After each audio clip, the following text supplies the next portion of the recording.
This is the Pooja and Gurdeep podcast. From 98.1 CHFI Studios in Toronto, Canada. Hey Toronto, this is Ed Sheeran. This is Kelly Clarkson. Hi, this is Bryan Adams. This is Adele. This is Madonna. It's Michael Bublé, and you're listening to the Pooja and Gurdeep Show. It's fun. They're amazing. I want to be positive and look ahead, but I have to call out one piece of egregious morning behavior by you. What is this behavior, Pooja? I was going to call you out. Okay, let me call you out, then you can call me out. Okay, got and it. Steph will be the arbiter of what happened here. I mean, she was here, so she knows. Oh, no, I know what you're talking about. We have to make the case. Okay, so we get coffee every morning here, right? Mm-hmm. You and I always get it. Steph, like, maybe 50% of the time she'll get a coffee. Fishtopher always gets one. It's because she brings her own in, so yes. try not to waste money. Mm-hmm. And we get coffee quite early, basically, usually around 6 a.m., sometimes even earlier. I mean, okay, hold on. To be fair, we used to always get it at 7 o'clock because that's when the Tim Hortons on campus opens. That's what time we used to always get it. But and then something the last happened. couple of months, we've been going to a place across the street that opens earlier. Right. And over the holidays, when it was just Fishtopher and I, we started firing it up at like 5:30. Oh, my. So earlier this week at around 5:45, I was like, hey, you guys want to fire up a coffee order? They're actually open. And you were like, it's too early. You're like, it's too early, not yet. Yeah. And I was like, okay, I'm jonesing, but okay, fine. We'll wait to the normal time. And then 7 o'clock rolls around, and I was like, oh, let's put in the coffee order now. And you're like, you know what? I don't think I'm going to get one today. I was like, what? You could have told me that earlier, I would have got it at 5:30. Well, I thought by 7 o'clock I would want one, but then I just didn't. It was Monday. There was like adrenaline pumping. I was excited to be back at work. I had all this time off, so I was excited. I didn't have time off. I wanted a coffee. And to me, you were my caffeine. I didn't need the boost. Trying to butter me up. But that wasn't the problem. The thing that I'm calling out is not only did you want to get the coffee, but you said it several times, and we kept saying, no, we're good. It was like every 15 minutes, I'm like, you still haven't ordered the coffee? It wasn't that much, because you guys didn't commit to saying yes. And then this is the best part. You finally decided, and it's now 8 o'clock. 8 o'clock, I'm like, you're telling me you don't want a coffee, I'm going to order one. So you finally did it, which I told you to do without me at 7 o'clock. But anyway, now it's 8 o'clock, and you go, okay, I'm putting in the coffee order, and this is your last chance to get your order in. And you put your finger up, and we saw for the very first time a glimpse of Gurdeep as a parent doing the whole don't make me turn this car around, and are you sure you this went is pee your before last we got chance? Because I know exactly what was going to happen. As soon as I rolled in here with my coffee, you'd start looking longingly at it with immediate regret, which is what happened. And then you wound up getting a coffee of your own later. And I'm like, oh, you got a coffee? Well, I didn't want one till 9 o'clock. Unbelievable behavior. But it was so weird to see you be the dad of the group. Like, you were disappointed in us. Like, we were your daughters, and we came home past curfew. You're like, oh, okay, well, this is your last chance to prove yourself. Well, I'll tell you what. It's early. It's Friday.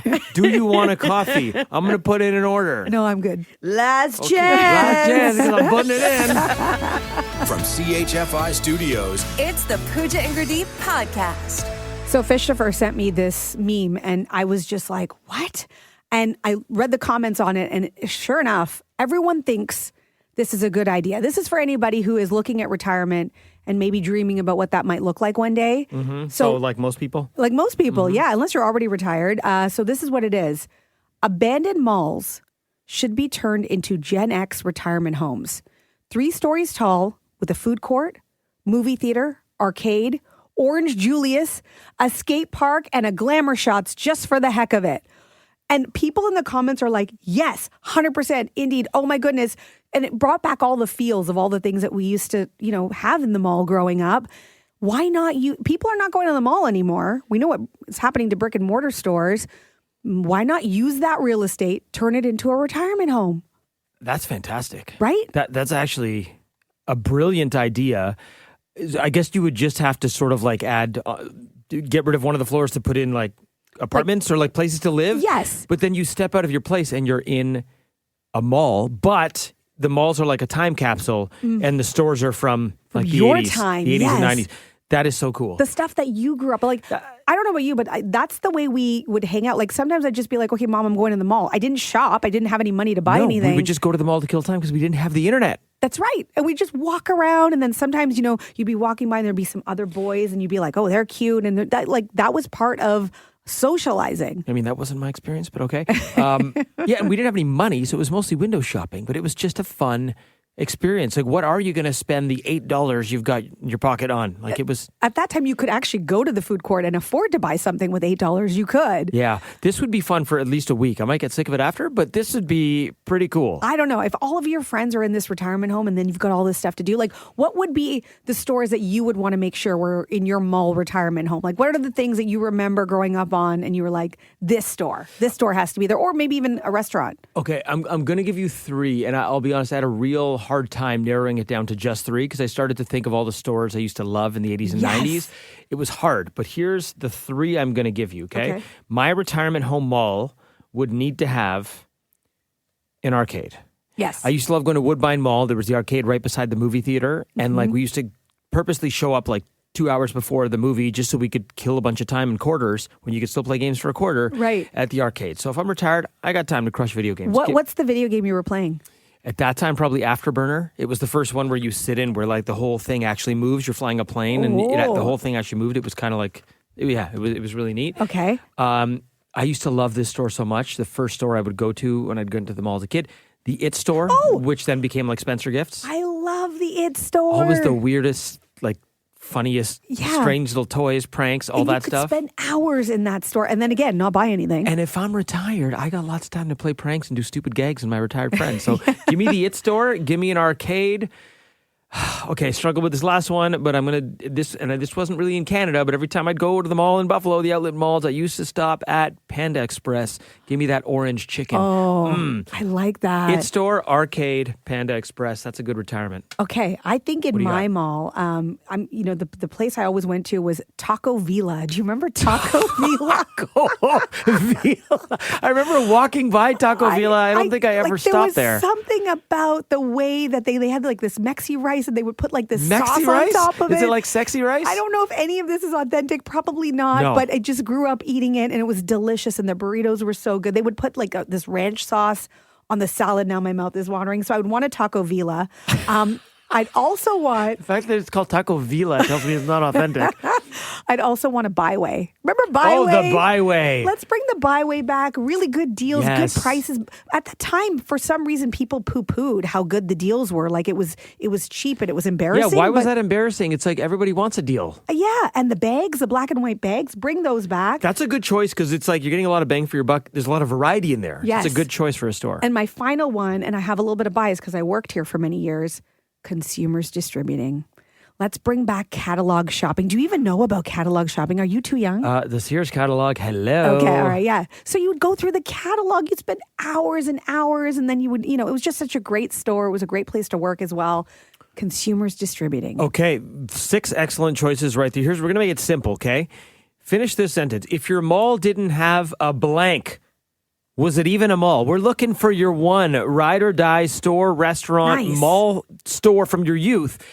If your mall didn't have a blank, was it even a mall? Some of the ones that didn't make the cut for me, by the way, I also had Mr. Green Jeans. Oh, yes. Center. Oh, my goodness. That brings back memories. Stitches. Stitches. Get your jeans. And such great prices, too. And Zellers. I had on mine Things Engraved. Do you remember that place? Oh, my gosh.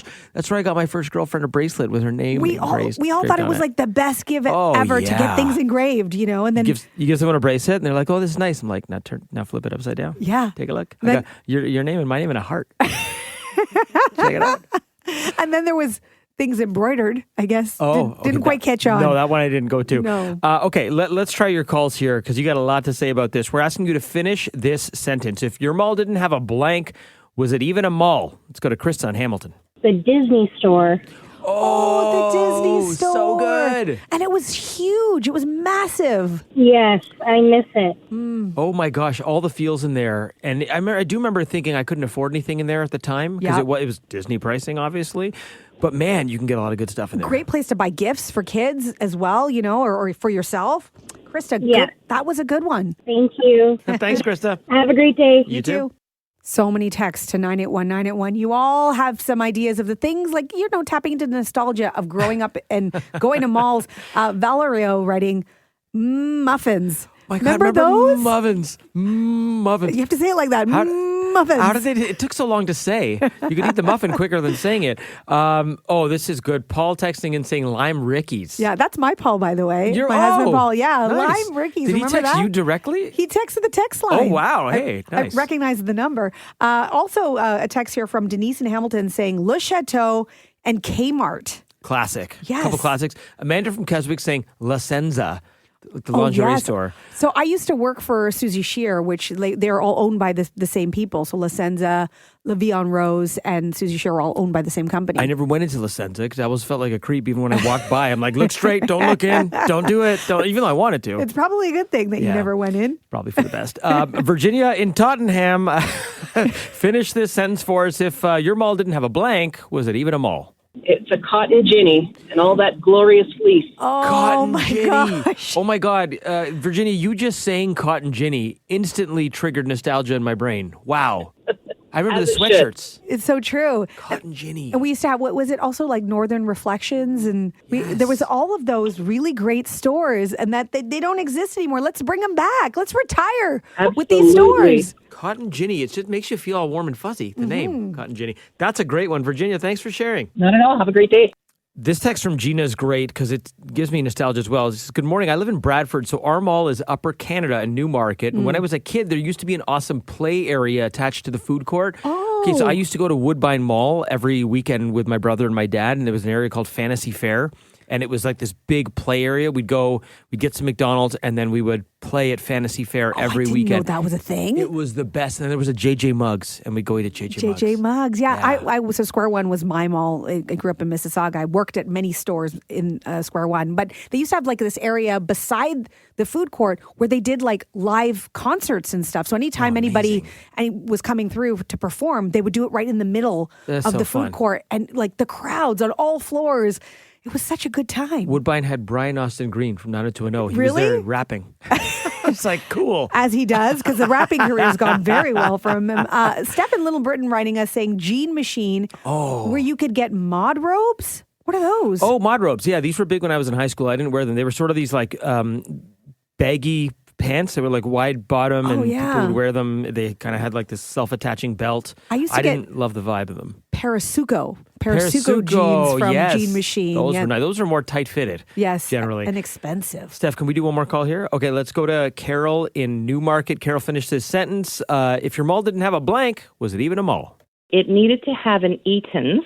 Yeah, Eaton's, yes. My gosh, yeah, Eaton's. And funnily enough, most malls did have an Eaton's, but that was the go-to. When Eaton's and Simpson's closed, I felt like I needed to wear black for a year. Yes. Really?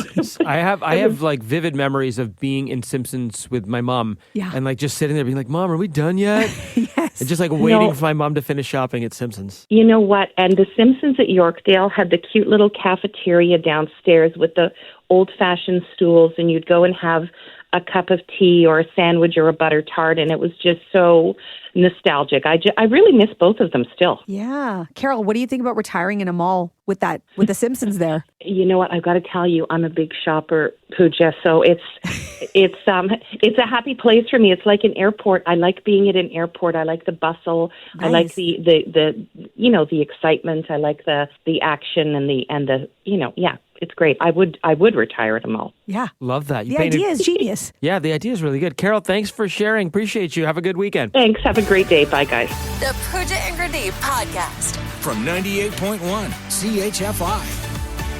The Daily Double. With Pooja and Gurdeep. Okay, we got two stories you need to know. What do you have, Gurdeep? This is one that'll get everyone's attention. A lawyer of more than 40 years who says, I'm a lawyer, I know lying. If there's something I know lying because I've done it, I've seen it. He can sniff it out. So he's taken a TikTok to reveal 5 phrases that are telltale signs that someone is about to lie to you. Okay, wow. I'm going to be paying close attention now to the ways people speak and what they say. Do you have any guesses at what any of the phrases are? So one that I've clocked is to be honest. Okay. Why do you need to say to be honest? I just assume you're on. It's a weird qualifier. Yeah. Does it mean you're lying to me all the other times? Yeah. You're right. That is one of the 5 phrases when people qualify a sentence with to be honest or honestly. And it's for exactly that reason, right? Don't think too hard on this one. If you say you're being honest now, does that mean you were never being honest before you said that? Questions the lawyer. Another one is, as far as I can recall. Which doesn't sound like something someone says when they're up on the stand. Yes. To the best of my knowledge. Yes. So the lawyer says that if a person starts a sentence with that phrase, there's a high likelihood that they're stalling for time. They're internally distancing themselves from the actual truth. Yeah, it's almost like the manipulation starts from the jump. Yeah. Right? Yeah, that's just it. It's a weird qualifier. Okay, another one, number 3, I always have or I never have. If you say that, and he goes, very few people have always done something or have never done something. To say like, I've never told a lie or I always tell the truth. Uh-oh. That's probably a lie because guess what? We all lie. I'm guilty of doing that one, but that's just because I'm dramatic. You are dramatic. It's just better to be like, I always, because it's just more dramatic. I'm not lying. And then you're like, you can't handle the truth. They're like, settle down, Jack Nicholson. Okay, it's number 4, if they repeat a question that they've been asked. I don't know if I agree with this one. So the example is the untrustworthy spouse being questioned about their whereabouts, responding to, honey, where'd you go last night? And you go, where did I go last night? Oh, yeah. No, I can see that. Like, Really? buying time so that they can think of an excuse. Yeah. And they're lying. But it's a weird thing to say. Where did I go last night? Yeah. Okay, and then finally, the deflect and evade technique. So lawyer says that if you respond to some, let's say your partner asks you, did you go to a club last night?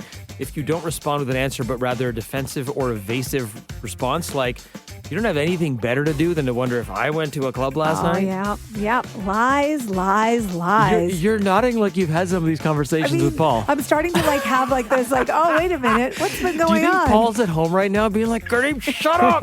You're ruining all my secrets. He's like, to be honest, I'm a lawyer. And then there's that. From CHFI Studios, It's the Pooja and Gurdeep podcast. When people ask you, are you an introvert or an extrovert, you say?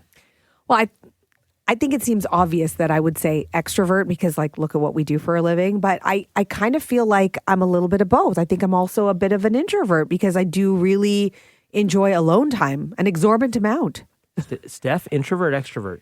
I know it looks like I'm an extrovert because when I'm in a situation with people, I'm like being the life of the party, but I love being alone and in quiet. I like both. Depends on where I am. Okay. Yeah, I'm not going to repeat what you guys just said. I concur. I feel the same way about myself.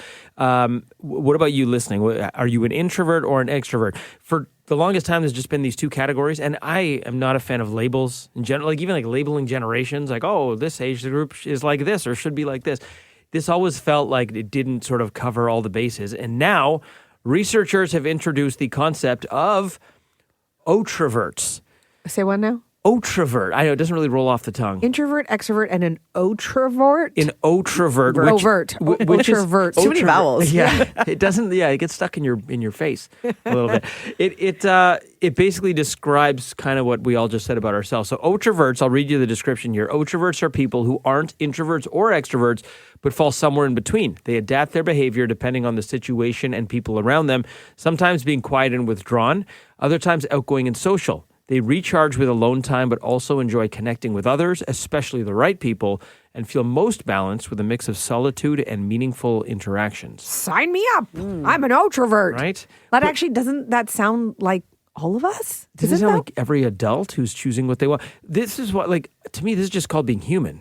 Right? Like, not everything needs a label. Yeah. Did we need an Otravert title to understand that, yes, you get something? Like, some people are energy drainers and some people give you energy. That's life, Yes, right? So, right. if you're choosing to be around certain people because they bring you energy, that makes sense. And sometimes you want to be alone because the people you're with are energy drainers. Like, all of that adds up. Yeah, I call them energy vamps. Yes. Vampires, because they suck your energy. Yes. They're sucking your blood, right? But maybe they needed this title because they only had introvert, extrovert, and we don't fall in that. It kind of closes right? the So loop it's like, on it. okay, well, you're not either. You're an Otravert. Yeah, and for anyone, if you've never felt like you properly belong in either category, this is probably why. It's this magical third category, which I would guess, at least 80% of the population probably falls into this. Do you know someone in your life who is completely 100% an extrovert all the time? Is it possible? Yeah, I mean, maybe there's outliers probably, but it's like life is not black or white, it's gray, right? And Otravert is gray. It's a combination of both. Now, would you now be in a social circumstance and be like, oh, sorry, guys, I'm an Otravert? Would you actually use that title anywhere out loud? As my reason to Irish goodbye, I might be like, guys, I'm Otravert and I'm shading intra right now, so I'm gonna go. Yeah, see how that works out for you. You're giving intro. The Pooja and Gurdeep Podcast.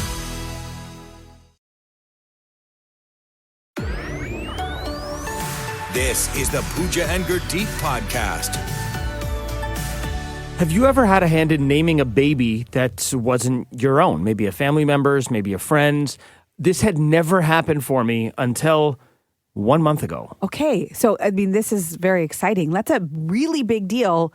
You helped name a baby? I helped name a baby. I was so touched when I found out, because my name was kind of a dark horse, and then it actually ended up happening, and I was in Thailand when I found out. Okay. Okay, so let me start here. Do you remember during the Jays playoff run, we had that incredible young Blue Jays reporter on the show, Xavier? Yeah, Right? Xavier. He's like 10, right? Yeah, we love 10, right? Xavier. He's so articulate, so knowledgeable, had all his stats, really well-spoken, polite. You could tell this kid was raised right. And he's so cute. So cute, has a very bright future.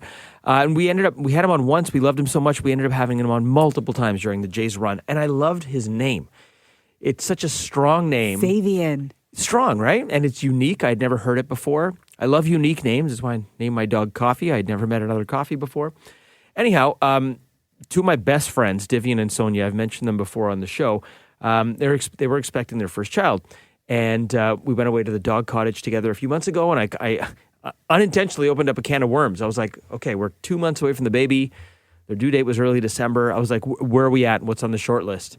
And it caused a bit of a kerfuffle because... Oh, no, because they didn't agree? Yeah, they both had a list of about 5 names, and they each started going through them, and when Div listed out the names, Sonia poo-pooed all of his. When she listed out her names, he poo-pooed all of hers. There was zero agreement. So did they know they were having a boy? They knew they were having a boy. Okay, so they just needed boy names, couldn't come to an agreement, and then you step in. So after we met, so I realized, like, okay, they're not much further along here, and they're 2 months away. Let's see what happens. They wanted a name that was unique, and they also wanted a name that could be shortened. Okay. And so the next time I saw them after we had chatted with Xavier for a bit, and my friend's name is Divian. So I loved the name Xavier because it's not his name, but it feels like it's almost paying homage to his name. Yeah. Divian, Xavier. Yeah. It's different enough. It starts with a Z, which is strong, can be shortened to Zave. Yeah. So I suggested it to them, and the room kind of went silent. I'm like, is that good? And they didn't really give me too much feedback, but then the next time I saw them, they said, we like the name. It's on our short list of names they've now agreed upon. Which could also just be a nice way of being like, yeah, it's on our short list. Like, it doesn't have to mean anything. I didn't expect it at all.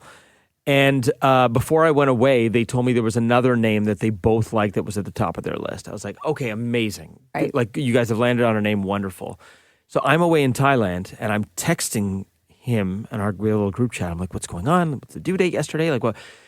And I'm getting worried because I haven't heard from them. And then he texts me the next day, and of course, they're just busy, right? You have a kid, your family's there. I'm not at the top of their priority list. And they texted me a picture of a beautiful baby boy, and they said, meet Xavier.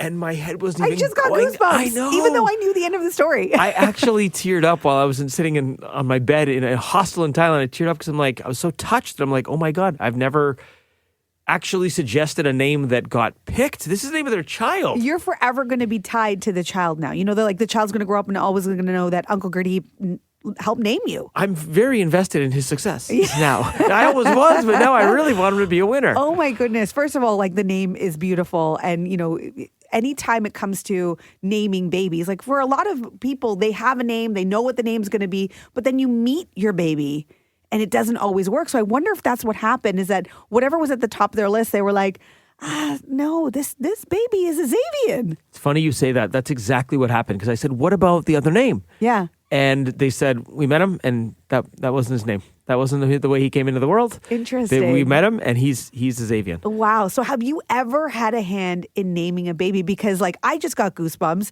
I can see you're actually tearing up a little bit. A little bit. It's emotional. It's very meaningful, isn't it? Yes. And I met him, and I'm like, he is a Xavier. Yeah. I wonder how our Xavier, 10-year-old Xavier, feels about this. Should we call him? We should call Xavier. Let's call his parents. Yeah, so let's give it a few minutes. Yeah. And then we'll talk to him. Okay, sounds good. So Xavier is, the younger Xavier is 1 month old tomorrow. Aw, so cute. And we just wanted to reach out to our junior reporter, Xavier, to let him know that this happened. And he's busy getting ready for school. So his mom sent us this. So the Pooja and Gurdeep show reached out with some really interesting news. Gurdeep has a friend who had a baby boy, and guess what they named the baby? Xavier? Yeah. Wait, was it named after me? I think Gurdeep probably really liked your name, and then I guess their friends liked your name as well. So can you tell them that I want to meet you guys? I want to meet Pooja and Gurdeep. Oh, come on, Xavier, you're so cute. Of course we can meet. Yeah, the invite is official. We will reach out to your folks. We want to meet you. We want to bring you down to CHFI. We will be in touch with your folks to set that up. Okay, also in the meantime, have you ever had a hand in naming a baby like Gurdeep? I actually have a story as well, which I'm going to share coming up. If you have one, give us a call. Chris writing us to say, that just brought tears to my eyes. It's a beautiful name. So thank you for writing that. If you've had a hand in naming a baby, we want to hear from you, including from you, Doris in Oakville. So what was your story? My parents are old school from Portugal, and I'm the oldest of four. And my mother named me Doris after Doris Day. She named my brother Walter after Walter Cronkite. Wow. And then my youngest brother is named Elvis. Oh, wow. Okay. So then they had another baby, my sister, and my mother wanted to name her Marilyn. And by this time, I figured out what was going on. So I said, no, let's name her Michelle. So then it was Michelle. So I did name my sister. Okay. And did you name her Michelle, or did you suggest Michelle named after anyone famous, or just because you like the name? No, I just like the name. And I thought, okay, I was, I think, 11 at the time, and I thought, okay, our names are really crazy names for Portuguese parents. So, So all of your siblings are named after famous people, and Like then your icons. sister, and then your sister's like Michelle. yes, my sister's Michelle. Got it. She was almost Marilyn. Monroe, I bet, right? Yeah. Doris, thank you so much for the call. Thank you. Have a good day. Okay, so Pooj, you have a story too. You've named a child that wasn't yours? So I haven't, but 22 years ago, we went to a wedding. We went to a wedding from the bride's side, so we were just getting to know the groom. And my sister was pregnant with her son, and they couldn't come up with a boy's name. Like, her and her husband just didn't have a name. And the MC at the time, who was from the groom's side, kept talking about the groom, whose name was Rakesh. And he kept calling him Keishi this, Keishi that, Keishi whatever. And so my sister looks at her husband. She goes, how do you feel about Keishi, like as a name for our boy? And my brother-in-law was like, Keishi, Keshi, Kesh. So they named their son Kesh. Fast forward, 22 years later, his name's Kesh. We find out that the MC that evening, who was going Keishi, that person, is my husband, Paul. What? Yes. So we didn't know. I didn't know this story. We didn't know, Paul's cousin is who married the girl's side. This is insane. Were you at the wedding too? I was at the wedding too. You were at a wedding 22 Yes. years ago that your now husband emceed? Yes, and now had a hand in naming my nephew. And we found this out all after the fact. It wasn't until after we got married. We're like, oh, Keishi's your cousin? Wait, Keishi's how we named Kesh. Wait, were you the MC? And then we put the whole thing together. What? Okay, I got goosebumps now. That's a crazy story. Yeah. So when we look at Kesh now, he has my husband to thank for that. That is some next level. What was that show that makes everyone cry? The show on network. This Is Us? That's like a This Is Us jumping timelines moment. Oh my God, it's amazing. There you go. From CHFI Studios, It's the Pooja and Gurdeep podcast. It's Word Nerd Day. Word nerd. Word is the nerd. Right. I wouldn't actually mind being called a word nerd because I think it's such a compliment. People who, people who have very great vocabularies. They've expanded their vernacular with all sorts of things. I'm one of those people where I just sound like a fraud when I try to use words that I wouldn't normally use. Sounds like I'm just trying to sound smart. It's because you keep trying to use sciencey words. Yeah, that's the problem. And your fraud is showing. Yeah. Well, it's Word Nerd Day, so why don't we do this? I think we did this a few years ago and it was fun, so let's bring it back. Let's each give each other a word that we've probably never heard of, and we got to guess what it means. Okay. And then that way, you learn a new word so you can start adding it to your vocabulary. And then maybe we'll take it a step further. Once we tell you what it actually means, try to use it in the day today. You try to use it throughout your day, maybe at work, maybe at school, and we'll have to use our word on the show at some point today. Oh, dear. How's okay. So do you want to go first? Okay, sure. My word is sonder. Sonder. Sonder. See, kind of sounds like saunter. And now Now I'm just picturing you sauntering over somewhere. How did I know that was going to be your guess? Sonder. Okay. Sonder. S-O-N-D-E-R. Sonder. Can you use it in a sentence? I mean, that will give it away. It's probably going to give it away. Okay. Sonder, I'm going to say it's when you are pondering something. So you just because it rhymes with ponder? Well, it's like Sonder, ponder. No, it's not right. But it's not wrong. It's not right. You're not like totally out to left field. You're kind of like thinking along the right lines, but it's not nearly close enough to being right. Steph, do you have a guess? How'd you spell it? S-O-N-D-E-R? S-O-N-D-E-R. Sonder. Is it when your soup's fond of someone? Did you put those two together? I'm soup's fond of you. Sonder. I really sonder that, Steph? Yeah. It's not the dictionary of Gurdeep Alawalia. I mean, it's an actual word. Well, I thought that's what you would do. Right, Yeah. So I'm very fond of you. I'm sonder. Soup's fond. Fond. Sonder. You guys are just picking words that rhyme. Ponder and fond. Okay, what does it mean? So sonder is the realization that everyone's life is just as complex as yours. Oh, yeah. You know, sometimes you're like, you think your life is crazy. You think you're the star. You're the movie. Right. You think it's the Truman Show, and you're the guy. Yeah. And then sonder is like you realize, no, everyone's life is just as complicated. So how would you use it in a sentence? Keep listening to the show. I'll work it in at some point. Yeah. Okay. What's your word? All right. My word is snollygoster. I knew you were going to pick something. Pooja. I knew you were going to pick something ridiculous. Sesame Street. Snollygoster. Come on, man. Snolly? Snollygoster? Yep. Spell it. Snollygoster. All one word. Snollygoster. Spelled just as dumb as it sounds. Snollygoster. Okay, it's like that was a real doozy. Like, oh my gosh, that Saturday night was a real snollygoster. Let me tell you. Like it's like it was like something crazy happened. No. Is it a really passionate kiss? Come over here. I'll give you a snollygoster. Oh, that's good. Let me have snollygoster. Give her a little snollygoster. No, not even close. Both of you are not even You close. drop a snollygoster before you drop her off after the date and let a first date part go. Yes. And what do you do under the mistletoe? You give her A little snollygoster. That's right. Wow. You guys, great imaginations. But do you want to know what it means? Sure. So a snollygoster means a clever but dishonest person. So a lot of politicians are What often decade referred is this to from? as snollygosters. She's watching Peaky Blinders. Yes. It's insulting, but it's a word. So a deceiving politician, so all of them? Well, I mean, they're clever, but they're dishonest. Okay. Think about all the clever, dishonest people in your life, But and you can call them a snollygoster. Does it only apply to politicians, or you can use to anyone who's Anyone. Clever but dishonest. As a real snollygoster. See, I have much more faith in me being able to work in Sonder than you working in snollygoster. I'll on the find a show. way. All right. I work with you, snollygoster. Keep on there listening. you go. Oh, hey, that does not count. I'm not a snollygoster. I'm half of a snollygoster. When we say the word, you'll hear a. Oh, Yeah. you're more snolly than Goster. The Pooja and Gurdeep podcast. From 98.1 CHFI. When I wake up in the morning, love, and the sunlight hurts my eyes. It would be nice if we had some sunlight to hurt our eyes at this hour, but Lovely Day by Bill Withers. You know that song. It's a beautiful song. It really is. Always puts me in a good mood. And there is the Bill Withers challenge that is out there right now, courtesy of actor Kevin Bacon, out of all people. Kevin Bacon seems like a real character. Yeah, he took to Instagram and introduced this Bill Withers challenge where basically you listen to that song and he thought, look, if you're not having a lovely day, this is a way to turn it around and make it a lovely day. I think there's something to that because there's something about singing that just sort of puts you in a better mood. And like, what better time to do this? First day back to work. Maybe you've got the Monday blues. Try this with us. I think this will brighten your day. Maybe you're stuck in traffic. You're dealing with the snow this morning and you can join in with us. This is how the Bill Withers challenge works.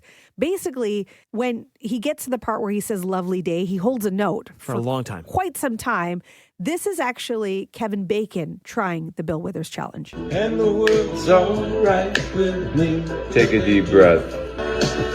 A lovely day.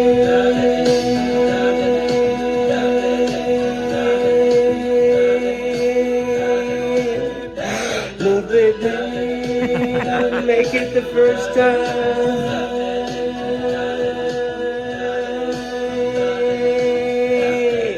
Okay. I mean, it's pretty good. It's pretty good. He did have to take a breath in between, but I guess Bill Withers holds that note on Lovely Day for quite some time. We timed it. It's about 9 seconds. Right, which doesn't sound like a long time, but it is when you're holding a note. I guess so. I think we need to give this a try. Okay, so and we want you to give this a try all too. we're trying to do is hold Lovely Day for 9 seconds. That's all we're trying to do? Yeah. Okay. I think so. Do you want to go first? Okay, so can I hear it again for the 9 seconds? A lovely day.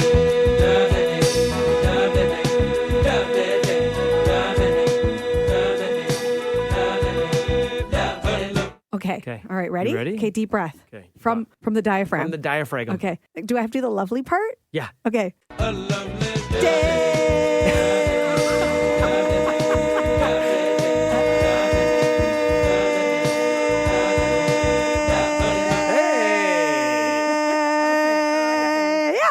You even beat Kevin Bacon. Wow. That's pretty good. Okay. I guess we were making no effort to be in tune. just to hold a note then. Wait. I did warn you. I'm tone deaf. I thought it sounded just like. I guess not. Okay. Yeah. All right, your Okay, turn. all You right. ready? Do you want to hear it first? Or you're just gonna go. No, I'm just gonna go. Okay, ready? Yep. A lovely day.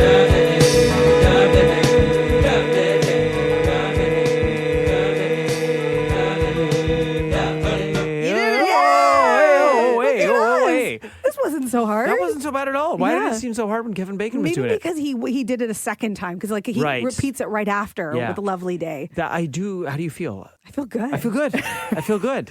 I mean, I apologize to anybody who's driving and maybe some windows that I might have shattered, but I feel great. My favorite part is the people who are jumping in the car right at 7:07 and are just picking that up mid thing, and they're like start smacking their radio. Like, what's going on? Is something wrong? Yeah, well, you know what? You said you feel great. I feel great. If you want to do this with us and, join the Bill Withers challenge, give us a call and we'll do it together. Yeah, I know it seems stupid, and it is, but you will feel better right after this. Ben from Guelph, are you ready to try this challenge? We're going to play a little bit of the song and then you take it away, Ben.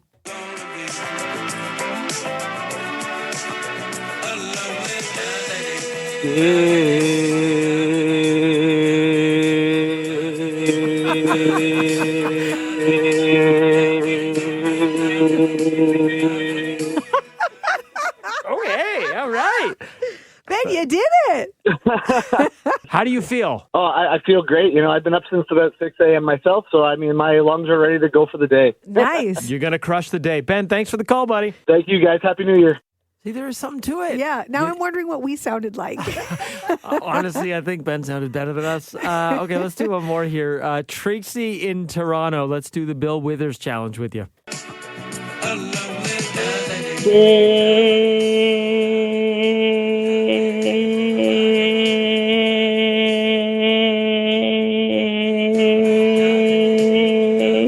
Wow, you did all it. right. Crazy, good job. It turns out this Bill My Withers daughter challenge. doesn't really know the song, so she was like, "What am I doing?" I mean, She's like, night. We're like, no. She was like, "What am I doing?" I just jumped in her bathroom. Here, do this with me. you gave her no heads up. You're like, hey, you're live on the radio. Sing. Oh, perfect. Could have been your big break, kid. I know it could have because she's got a really good voice. I should have went in sooner. Tracy, how do you feel after doing the Bill Withers challenge? Well, I felt really good after hearing you guys, and I was like, "Oh, this is great to wake up to because I got to go back to work today." Nice. And I was like, "Let me call," and then I got through, so I feel even better now. That was so fun. Tracy, have a lovely day. You guys too. Thank you so much. Have a great day. Have a great week. Bye-bye. Bye. Bye. Pooch, should she have a lovely day or should she have a lovely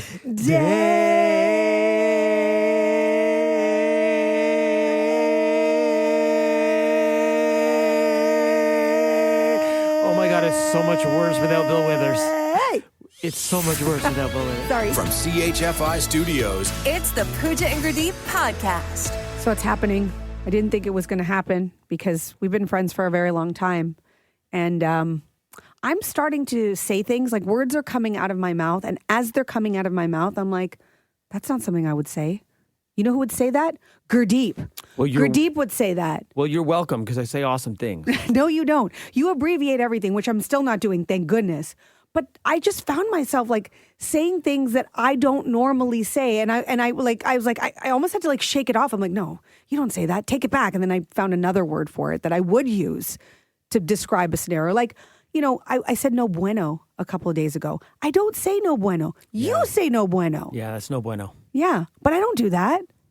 Well, now you do. What's wrong with that? No, I don't do that. I don't expand your horizons. Expand your vocabulary. It's Word Nerd Day. Expand your vocabulary. Yeah, but then I'll also do things like yoing, which is definitely a you thing. That's right? definitely a me thing. Yeah, I mean, my abbreviations are amazing. You should be so lucky. Yeah.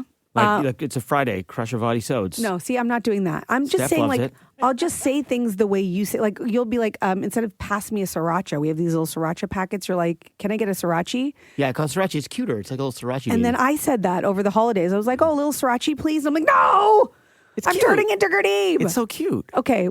Well, it's not. Listen, as afflicted as you feel by this, this is a two-way street. What do you mean? Well, as I was sitting in traffic this morning, I had a real moment of sonder. Oh, okay. There we go. That some of your ridiculous things have worked their way into my mouth. Oh, like what? I don't say ridiculous things. You say pretty much exclusively ridiculous things. So I was having dinner with a friend in my condo recently, and our plates looked very different. Her plate, all the things were not touching each other. They were all separated on the plate. The food on the plate. Yeah, the food on the plate. Okay. And I had like my rice, chicken, and a bit of fish, and I just mixed it all up. And she was kind of looking at me, and I was like, I really love when the food and the flavors co-mingle. Co-mingle? You dropped a co-mingle? And I immediately regretted it. Co-mingle is not a thing anyone says. But was she impressed by the word? Was she like, oh, great use of that word? No, she was disgusted by the word and by me commingling my food. And one thing that my friends call me out for all the time is when they tell me something dramatic, I'm always like, oh dear. And they're like, when did you turn into a 90-year-old woman? I don't know, but I say oh dear a lot, and that one I can't stop. If you're like clutching your pearls while you do it, especially like oh dear, oh dear, oh my. dear. Oh. I mean, look, it's a nice way of reacting without it like being any of the other words. It's still dramatic. I guess I don't hate that one as much. The C word, I hope I never say again. Co-mingle? Yeah, it's awful. I've even said, so my son has, refuses to get a haircut, so he's got really long hair, and I'll be like, nice flow. And I'm like, who says nice flow? See, but that one I can't. You do. That one I can't take credit for. That's like hockey vernacular. Okay, but I don't speak in hockey vernacular. He's got a good salad. Oh, no, I would say, okay, no. Start working in salad. Yes. You don't say crush a ring yet. No. Crush a wheel. Crush a wheel. Crush a wheel. Crush a wheel. I also don't say on the D floor or vadi sods or any of the thing. Like I don't abbreviate words. That's because D floors and vadi sods are in your past now. Okay. You know what almost happened? I stopped myself. I was saying to some family over the holidays, I said, not once, not twice, but thrice. And thank God I did. And I stopped myself because I cannot morph into Gurdeep Alawalia. It's not okay. You should try it. It's a good life. If you start saying legend has it, we're in trouble. Thanks for listening to the Pooja and Gurdeep podcast. Listen to Pooja and Gurdeep live weekday mornings from 5 to 9. Only on 98.1 CHFI. Toronto's perfect music mix.